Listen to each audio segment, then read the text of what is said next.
ngomongin soal penampilan juga kemarin penampilan kece dari seorang Hernando Ari yang kalau mungkin dari dulu mungkin banyak pro dan kontra, ada juga keraguan-keraguan mungkin dari postur tubuhnya dan lain-lain, tapi dia selalu bisa menjawabnya dengan performance bagus di laga-laga krusial. Tapi sebelum kita ngebahas soal Hernando Ari, kita lihat dulu video berikut presscon STY bersama Hernando Ari. Ini dia. I just want to say this is we have a new continued journey because this is not the end. We have big target. We want to be champion here. Before I can save penalty because I won't buy. I have tournament in IFF. I not my score and then make feel set coaching. Now I won't pay for him in this tournament. I won't give the champion to Coach Sintayong. Thank you. 네, 저는 사실 지금 옆에 있는 난도도 있지만 리도랑 윗단, 아란 제하고 지금 거의 4년을 동고동락하는 우리 진짜 선수들이고요. 이런 선수들을 제가 워낙 잘 파악하고 있고 잘 알고 있기 때문에 우리 선수들한테 동기부여만 잘 만들어주면 진짜 좋은 성적 낸다. 저는 우리 선수들한테 우리가 우승을 못한다고 얘기할 수도 없다. 나는 분명히 결승까지 갈 수 있다. 그러니까 믿고 따라와라 했던 부분. 그러니까 선수들한테 자신감을 계속 심어줬던 부분이 지금 우리 선수들이 너무 잘해주고 있다. 4강까지 올 수 있었다 보시면 되겠습니다. Ya itu adalah bentuk apa ya, ingin membayar dari kegagalan sebelumnya mungkin dari Hernando. Jadi ada misi pribadi, dia ingin membayar kekecewaan di ajang sebelumnya dengan tampil lebih baik, terutama di ajang penalti kali ini. Tadi kita ngomongin Hernando Ari, ini pemain yang kegagalan yang dimaksud waktu dia nendang kan? Iya, nendang. Ini kan nendang, kok orang juga kaget kan dia ngambil Hernando. Kayak DG ya kan? Iya, terus miss pula gitu. Iya, miss juga. Dan dia menjawabnya kemarin juga tampil nendangnya bagus, save-nya juga bagus. Tapi ini yang dia bahkan kemarin juga kita ingat yang di senior ya, yang sempat kemarin dia tiba-tiba muncul di akhir yang berangkat ke Vietnam yang naik pesawat itu. Dan itu pun juga tampil bagus itu kan. Ini kalian gimana ngeliat kiper Hernando Ari nih? Iya, emang keren sih karena kita juga ingat nggak lama lalu dia cedera bahu itu kan yang membuat dia harus absen berapa laga untuk Persebaya dengan usianya yang baru berapa 22, 21 gitu. Itu adalah usia yang sangat muda ya bagi seorang kiper karena kiper kan nggak bisa disamain kedewasaannya dengan pemain outfield. Kiper-kiper terbaik dunia bahkan mungkin baru matang 30 plus. Kecuali Casillas ya.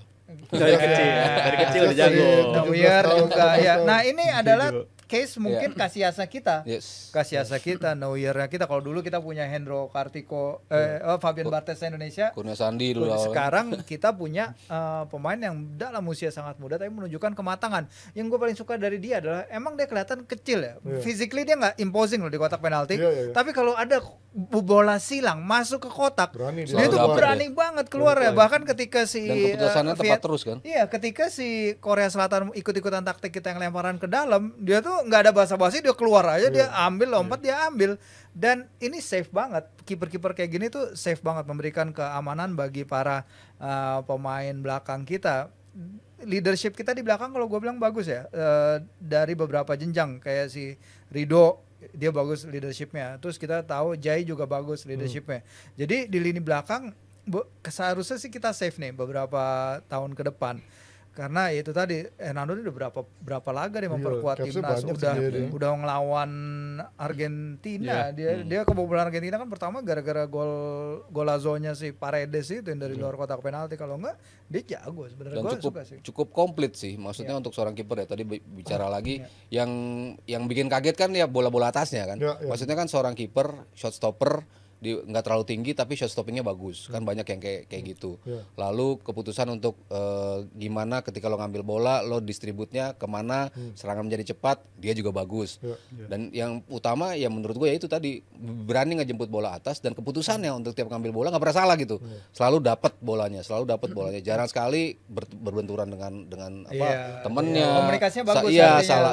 Salah ngambil, siapa yang ngambil, itu kan sering banget terjadi. Tapi ini pengambilan keputusannya udah oke banget, shot stoppingnya bagus, penalty stoppingnya juga bagus. Jadi gue rasa ini kiper yang di usia segini punya atribut yang paling lengkap lah menurut gue sekarang. Dan juga soal Hernando, jangan lupa tadi malam distribusi bola salah satu gol kedua si Strik. Oh, karena dia itu langsung berkat dia gulirin cepat iya, ya. itu Quick thinking. berkat kejelian dia. Biasanya kiper kalau udah habis situasi gitu ngedelay dulu, ngedingin situasi dulu karena kita di bawah tekanan, tapi dia tahu dia kasih bola langsung ke Ivar, langsung Ivar ngeliat bola ke depan. Itu menurut gua soal distribusi dia berkembang banget di turnamen ini. Dan ada beberapa momen-momen lah shoot stopping dia udah buktiin lawan Australia, penalti di save segala macam. Jadi menurut gue dari berbagai aspek dia makin berkembang dan makin berani. Itu menurut gue salut juga sih buat Hernando, seorang kiper yang bahkan 6 bulan terakhir mungkin dia nggak tahu kalau dia kiper utama gitu. Sintayong kan berkali-kali gonta-ganti kiper gitu. Bahkan turnamen tadi Mas Panji bilang dia standby gitu statusnya. Standby kalau lu akhirnya jadi main lu harus terbang ke sini nyusul. Jadi menurut Itu gue kualifikasi Piala Dunia. ya, menuju itu. Jadi untuk posisi kiper yang tadinya kita nggak punya kepastian gitu, nggak punya nyaman siapa sih yang jadi nomor 1 kita. Tapi kalau untuk sekarang gue juga udah bilang di hari Rabu untuk sekarang Hernando yang ke depan. Tapi tunggu dulu karena Hernando ini bakal kena challenge lagi nih berikutnya. Ronde berikutnya Martin Paes kan Ya, udah katanya bisa lagi dipanggil nih. Jadi Emang udah kelar tuh urusan administrasi kayaknya dan dia sumpahnya? udah kelar deh si Martin ini. Jadi tambahan lagi bagi di posisi kiper. Ya harapannya adalah kita ingin ngeliat Hernando lebih lama ya di bawah Mister pastilah dengan apa yang dia tunjukkan selama ini dia berhak sekali untuk mengawal gawang Indonesia lebih lama. Tapi kalau ada Martin ya dia bisa belajar lebih sebenarnya. Jadi bukan berarti Martin datang terus langsung ambil tempatnya terus udah enggak di latihan itu mereka bisa belajar karena kemarin itu gue juga ngomong ke salah satu kipernya siapa kiper cadangannya dia sebelum di kualifikasi Piala Dunia lupa deh ketika Marcelo Trisna Adi Satrio. iya, enggak di media day timnas senior. Dan dia bilang kalau ada kiper baru, kalau ada si Martin itu mereka bisa belajar dari kiper ini. Bukan berarti ada saingan baru terus mereka langsung digusur enggak. Ya, tapi jadi cadangan yang bisa ini belajar bagi mereka. Bagus sih sebenarnya. Ya akhirnya kan kita juga punya 2 kiper yang sama bagusnya atau mungkin dengan beberapa kiper cadangan lainnya juga punya kiper yang secara kualitas bisa semakin lengkap gitu dan nantinya dari kiper-kiper kita bisa belajar dari tadi yang Vinci bilang dari kualitas Martin Paes dan akhirnya bisa closing the gap dan akhirnya semuanya punya kualitas yang hampir sama pastinya ke depannya. Nah kita kalau ngomongin dari Hernando Ari kita lanjut nih bagaimana dari timnasnya sendiri secara overall permainan. Nyangka nggak kalian bisa main?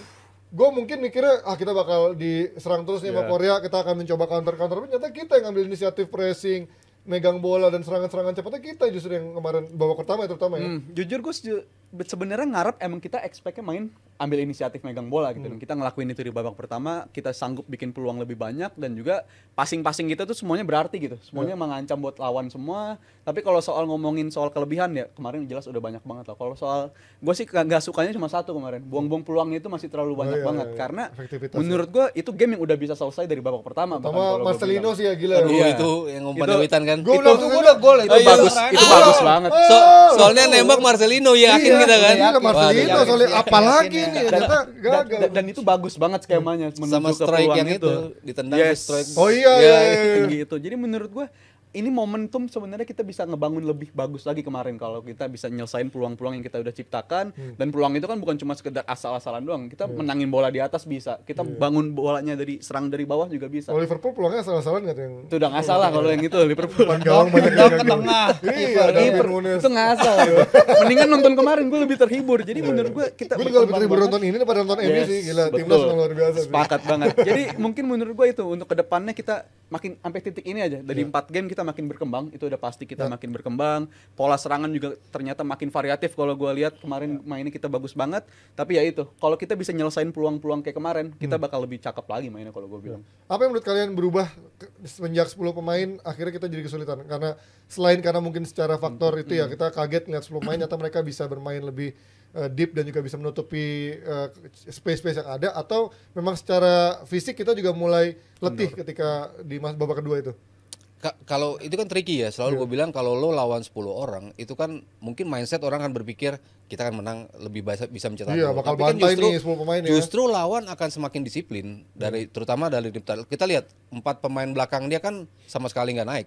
Ketika diserang tuh betul-betul susah lah, kita mau overloading pun mereka cepet. Tapi mungkin tergantung timnya siapa juga kali Mas. Mungkin kalau ini misalkan dalam pertandingan di Premier League kayak Spurs gitu malah makin parah kan biasanya 10 pemain. Kalau tetap nyerang kayak gitu. Kalau kemarin kan si Vietnam lagi siapa Si Korselnya kan Korsel. juga mencoba lewat Iya. transisi. Iya. Jadi defense-nya tetap rapi, transisi mereka memang cepat, pemain-pemain mereka pelari-pelari cepatnya membuat kita khawatir juga kalau Kalau bisa ball mendapat keeping lewatin 2-3 pemain iya gitu yang ya. kayak gitu-gitunya kan mau di double team di kanan bisa Iya. lewat juga kayak Gila. gitu-gitu kan bahaya. Jadi kita juga nggak berani selepas itu. Kalau kita terlalu open ya seperti yang terjadi golnya mereka kan juga karena kayak gitu kan. Iya. Terlalu open akhirnya mereka bisa serangan balik berbuah gol. Jadi memang situasinya belum tentu mudah lah kalau kita lawan 9 orang dan itu terjadi dan mungkin kita strateginya mungkin belum menyiapkan juga kan Iya, Sintayong nyangka tuh. kalau kita lawan 10 Pemain. kita akan mengubah strategi seperti apa kan biasanya ada kayak gitu-gitunya. Nah, kita kebetulan belum pernah lihat itu sih. Kalau gue sering main ini kan, jadi setelah pertandingan main-main ke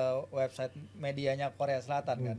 Disebutin bahwa dalam pertandingan ini emang strateginya si Huang itu dia dibilang adalah menjebak Indonesia babak pertama, kemudian baru masukin pemain-pemain utamanya babak kedua. Oh. Karena dia rotasi terus di turnamen ini. Iya, ya. Karena Yang pertandingan yang cepet-cepet jauh ya. 24 pemain pertandingan udah yang dipakai dekat-dekat di sini dia ya. pakai semua. Ketika timnas bisa cetak 2 gol, mungkin itu adalah situasi skenario yang dia nggak duga. Karena Korea nggak kebobolan lah di fase grup, kita udah tahu mereka kuat, lawan Jepang Betul. pun nggak kebobolan. Ya. Dia kan ganti 5 pemain dari tim yang menang lawan Jepang itu untuk tampil di laga ini. Salah satunya si top scorer itu si Iya, yang bikin 3 gol yang, ya. yang Kim akhirnya Min-woo. kartu merah. Bikin Enggak, 3 yang akhirnya Oh. kartu merah itu Yang adalah bikin top 3 gol scorer. kan? Yang bikin Iya. 3 gol. Oh, Top iya. scorernya dia baru masukin babak kedua karena emang kalau kata media Korea game plan-nya dia tuh itu pingin jebak Indonesia di babak kedua. Tapi ternyata Coach Shin bisa mengatasi jebakan itu awalnya, walaupun akhirnya mereka main 10 pemain kan. Dua skenario yang nggak diharapkan adalah pertama ketinggalan 2 Dua gol gol. dalam 45 menit di mana mereka main 3 pertandingan sebelumnya nggak gol. Ya. Habis itu Kartu kartu merah. merah itu yang membebani. By that time itu seharusnya udah too late bagi Korea untuk menyelamatkan keadaan. Ya. Tapi mereka menemukan itu lagi cadangan tenaga yang datang dari pemain-pemain bench player mereka yang punya energi luar biasa. Dan kalau ketika pertandingan udah memasuki 80 menit, memasuki extra time, gue sebenarnya juga udah kayak ragu banget nih kita bisa hold apa enggak. Ternyata game management anak-anak bagus banget untuk bisa menghentikan lawan yang ini nggak sembarangan ya, karena kita kalau ngomongin age group U23 mungkin dibilang ini kan cuma masih kategori umur, tapi U23 tuh enggak loh. U23 ini udah Senior senior lah, Udah ada sebenarnya. masuk ke senior-senior juga. Bagi orang-orang Korea Selatan ini itu ini adalah kekalahan signifikan sekali bagi Iya, mereka. iya. Ini kekalahan yang mereka nggak duga sebelumnya. Kekalahan yang menghentikan itu tadi langkah mereka ke Olimpiade untuk 10 kali beruntun. Iya. Dan mereka ini bukan tipe-tipe yang satu turnamen bagus, 2 turnamen bagus, enggak. Mereka Konsisten. konsisten menghasilkan pemain-pemain bagus. Sebagian dari mereka juga nggak tahu ya ada partisipasinya apa enggak di ketika mereka jadi runners up di Piala Dunia U20 di Polandia ketika itu ya. Mungkin timnya udah ganti lah, tapi kita tahu basically youth setup mereka bagus. Jadi untuk mereka kalah dari negara yang ya let's face it lah, kita di Jauh lah secara peringkat mah jauh lah bisa dibilang. Nggak dianggap lah. Mereka Nggak nggak pernah dianggap. lebih rendah dari peringkat 65 loh si Iya, Korea Selatan tim senior ini. Sekarang mereka peringkat 26. Kita beda 111 peringkat sama mereka. Jadi ya mereka diharapkan di-expect untuk melindas kita, tapi jadinya malah kita yang melindas. Tapi mungkin nggak sih juga mungkin kalau dari yang mungkin apa dari sudut pandang lainnya yang nyinyir gitu ya. Apakah memang Koreanya lagi dalam Korea regenerasi juga nggak bagus? Karena kan kemarin yang timnas senior Koreanya juga jelek kan. Kemarin kita dilihat di Piala Asia kan kalau salah yang senior tuh dia mainnya juga nggak bagus. Bahkan kalah lawan siapa tuh gue lihat di fase grupnya. Apakah memang sekarang secara regenerasi ke bawahnya lagi kurang bagus dibandingkan Jepang? Jadi kalau gua ngobrol sama teman gue yang jurnalis Korea itu, dia bilang sebenarnya ada 2 hal. Itu bisa benar karena presidennya KFA itu lagi dalam situasi genting nih. Bukan karena apa yang terjadi sekarang, tapi karena apa yang terjadi selama bertahun-tahun, terutama penunjukan Klinsmann. Klinsmann yang melatih timnas Korea tapi tinggalnya di California. Wah. Dia nggak pernah mau ke jalan ke Korea Selatan, nggak pernah.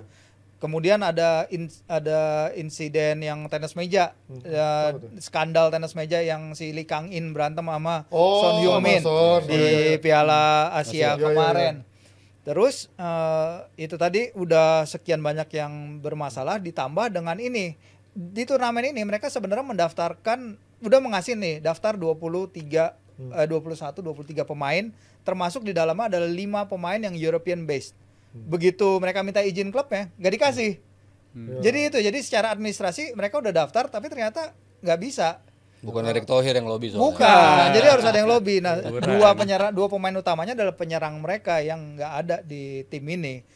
Jadi ini tadi kesalahan-kesalahan kayak gitu yang menumpuk bikin presiden KFA pun kayaknya ini di negara mereka ini kegagalan besar. Tragedi di Doha kok. Kalau gua baca media mereka yang lainnya, Korea Times, Yonhap gitu-gitu udah pada mencak-mencak nih kekalahan ini. Tapi itu nggak bisa jadi alasan buat kita karena tadi yang kita bilang, Firdi dan juga Mas Aryo bilang, secara peringkat kita nggak pernah dianggap mungkin sama Korea, apalagi dari level senior. Tapi sekarang kita bisa minimal memberikan Korea, nyata ada Indonesia loh sekarang, lo hati-hati. Dari Asia ada macan Asia, dari Asia Tenggara bernama Indonesia. Nah kalau ngomongin soal calon lawan ini kan antara Uzbek atau Arab Saudi. Gimana peluangnya?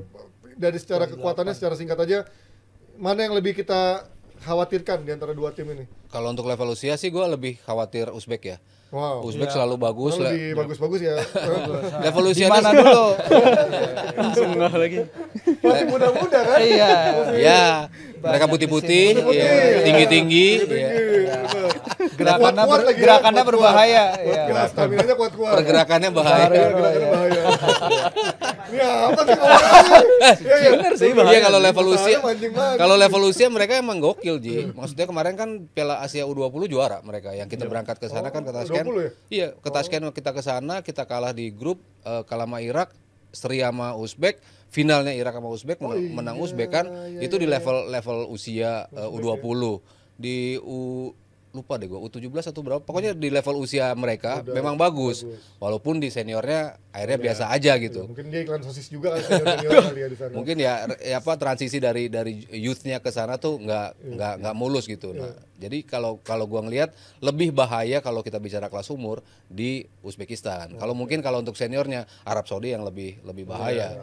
Tapi kalau di sini gua kalau lebih takut ketemu Uzbekistan gitu ya. Walaupun ya jangan takut lah, siapa aja harus bisa lawan. Cuman kita lawan. posture wise, gaya bermain lebih mirip-mirip ke Europe kan sebetulnya Uzbekistan dibanding ke Asia.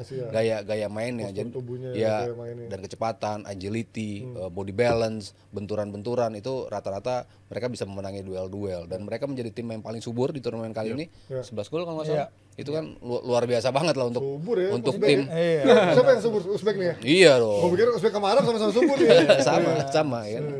Berewoknya banyak kan. Itu, ya.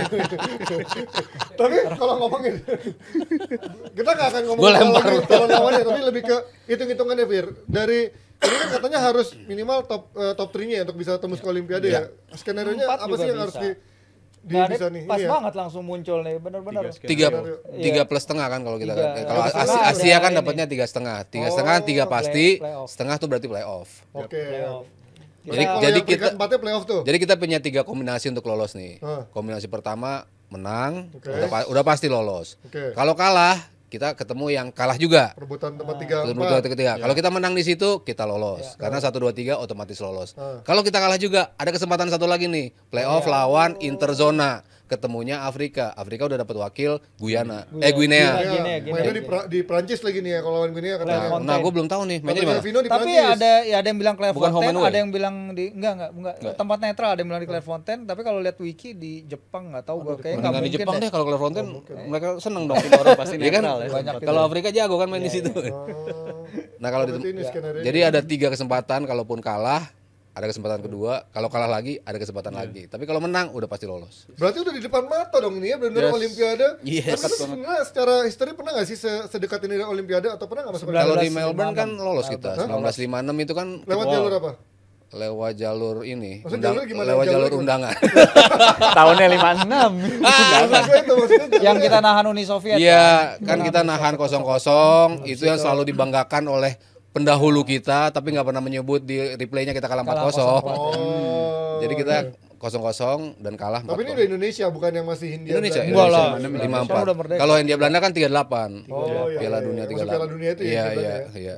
Artinya ini menjadi sejarah baru untuk Indonesia. Jadi masih ada harapan kalaupun sampai lewat tiket terakhir kalah di perebutan kalah di semifinal, terus juga kalah di 3-4, masih ada satu cara lagi itu lewat playoff menghadapi wakil dari Afrika yaitu Guinea ya. Tapi kita doakan semoga di semifinal bisa meraih hasil terbaik dengan kemenangan dan juga langsung lolos ke Olimpiade secara final supaya kita bisa langsung menyaksikan timnas kita berlaga di Tapi Olimpiade di Paris ya. kalau lolosnya di Interzona enak tuh, nobarnya 3 kali kan masih. Oh iya. Lebih banyak nih. Seru tuh, Lebih nobar banyak terus. nih. Jadi kalah dulu semifinal. Deg-degan terus iya kalah tapi menang. Tapi menang habis Yoi. itu ya. Dan next match tanggal berapa kita? Senin. 29. Senin langsung ya. Jam 9. Jadi siapkan tenaga kalian jam berapa? 9. Lebih Jam cocok lah. 9, lebih cepat. Jadi nggak akan merugikan para korporat-korporat dan direktur-direktur kantor karena tidurnya akan lebih normal, paling banter paling jam 12, jam 1 udah bisa pulang dan tidur ya kalau sampai adu penalti. Semoga kita doakan kita meraih hasil terbaik, bahkan di menit 90 menit langsung bisa meraih kemenangan. Amin. Indonesia Amin. pasti bisa terbang tinggi. Garuda Muda berjaya. Kita akan ngomongin soal PBINA juga nih karena PBINA akan ada ini nih turnamen PBINA Kids. Tuh, jangan lupa kalau tadi kita ngomongin Garuda Muda, ini buat bibit-bibit muda di badminton. Kalau kalian punya ponakan, ade-adean, nggak ade beneran. Terus juga punya Ade-adean. mungkin, bocil-bocil di sekitar komplek kalian ternyata jago main badminton, kalian daftarkan, bahkan support dia, sponsori dia. Daftarin Untuk anak lo, Ji. ikutin. Hah? Daftarin anak lo, Ji. Jangan. Nah, jangan. jangan belum ada di sana. PBINA Kids tanggal 3 sampai 5 Mei 2024. Pendaftaran terakhir tanggal 28 April hari ini ya? Dua hari lagi, hari Minggu. Pendaftaran terakhir 28 April karena hadiahnya puluhan juta rupiah dan juga bukan cuma hadiahnya karena ini akan membuat potensi anak kalian semakin terlihat dan bukan tidak mungkin dilihat oleh talent management dari Jebret Media atau talent scouting dari mana-mana untuk bisa masuk dari Platnas. Dan tambahannya lagi, di sini akan ada coaching klinik. Coaching klinik dari Agripina, Sabareza, Tommy Sugiarto, Gloria Stefan, bukan. Gloria Wijaya. Dejan Gloria kan itu pasangan ganda campuran. Glorianya ada di situ sama istrinya Reza, Giska. Marcella Giska. Yes. Baru kemarin manten baru ya. Di mana lagi ada sebuah turnamen, ada coaching klinik dari atlet-atlet terbaik. Langsung daftar dan informasi lebih lanjutnya kontak Caca Handika. Itulah nomor teleponnya. Bukan. Dan juga ada nih. Ada dari Jebret Media juga kita bakal buka pre-order untuk jersey DPI harganya Rp250.000. Periode ordernya dari tanggal 17 April sampai 3 Mei itu kontak personnya beda. Kalau ini Anjar ya, kalau tadi Caca Andika ini ada Anjar. Jadi kalian kalau punya jersey vintage keren kayak gini kan lagi hype lagi nih jersey vintage yang memang dijual di mana-mana. DP juga punya versi jersey vintage-nya dan ini akan dipunyai juga oleh panit-panit. Nanti kalian punya jersey yang sama dengan panit-panit pastinya. Oke, langsung aja order dari tanggal 17 April sampai 3 Mei. Ditunggu dengan pesanannya, langsung kontak personnya Anjar. Klik linknya di bio untuk langsung fast track-nya. Oke, kita lanjut dengan episode yang gak kalah menariknya setelah yang satu ini.